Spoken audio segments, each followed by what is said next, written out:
Yesterday, members of Congress applauded the actions taken by police. Join the majority leader in expressing our gratitude to the Capitol Police.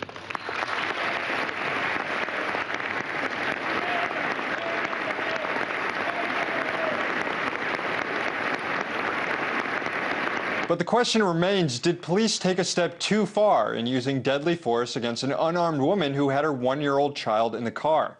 Well, to discuss this more, I was joined earlier by Todd Jasper, the Associate Director of Homeland Security and Emergency Management at MSA Inc.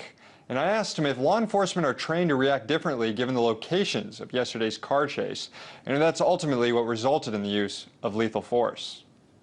It's a great question. So, unlike normal law enforcement, which is, writing tickets, pulling people over, making arrests, that kind of thing, law enforcement that around secure areas like the White House, the Capitol, is focused primarily on access control, right? They want to keep the people in that are supposed to be there. They want to keep the people out that are not supposed to be there. So law enforcement throughout the United States definitely have a very high standard for using deadly force, and we saw that yesterday. She hit several police officers before they actually ended up using their weapons. So it's a different type of law enforcement, but the same standard is there for lethal force, and it's very high. How much does the fact that she was in a car make this threat, I guess, more real to the police here? I mean, a lot of members of Congress were interviewed, and they said that when they heard gunshots, they thought it might be something like terrorism or something like that. Is the fact that they're in a car, are police told to react that there might be a bomb in the car or something, and then at all costs it must be neutralized? Well, so there's a few things there. First, the weapon itself, the car is a weapon itself.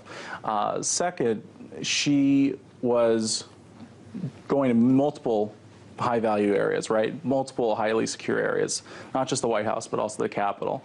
And so clearly they needed to stop that threat from continuing.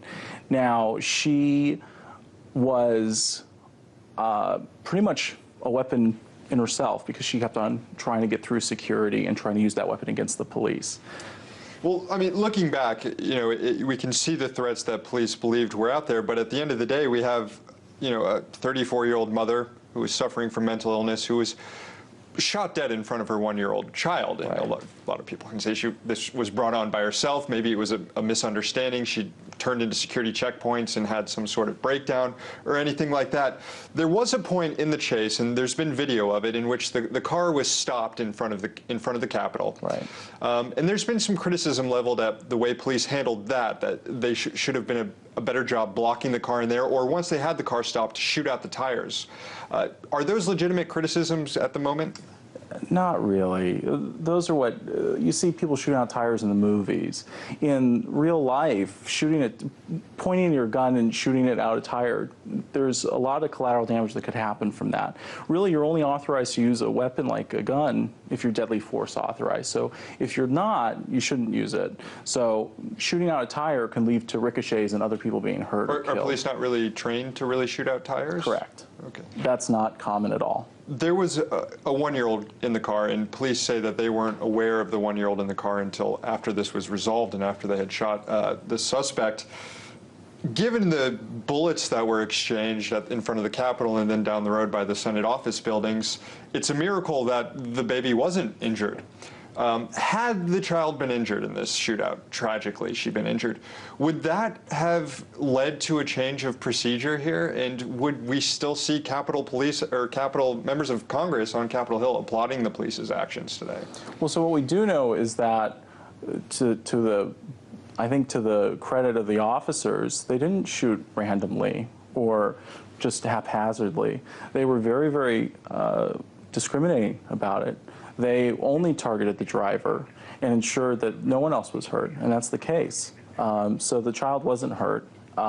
If the child was hurt, I think it would leave some more questions, but in this case it's very clear. The child wasn't hurt. The police acted very courageously.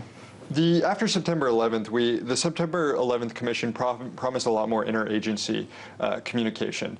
Yet yesterday we had an instance in which there was a high-speed chase coming from the White House down Pennsylvania to the Capitol. And we know that the barricades that protect the Capitol and protect the Senate office buildings in that whole area weren't deployed until even after the shootout in front of the Capitol, including the police car that was broken down in Constitution Avenue, was wrecked because it ran over one of those barricades as it was raising up. Did police respond the way they should have? Was the communication, interagency communication, in place the way we've been told it should be in place since 9/11? I think it's surprising, but the answer is yes. From my experience and from my knowledge of the situation, they were very tactical and strategic when they just deployed those bollards. And so the idea was not to keep the person out at that point because the chase was coming so quickly to the Capitol, but it was to keep that contained and to keep the car from being able to go elsewhere. Yeah. So it was done with a purpose. Certainly a sad story with still a lot of questions to be answered about what drove this woman to do this. Unfortunately, we might not ever know those answers. Todd Jasper, Associate Director, Homeland Security and Emergency Management at MSA Inc. Thank you.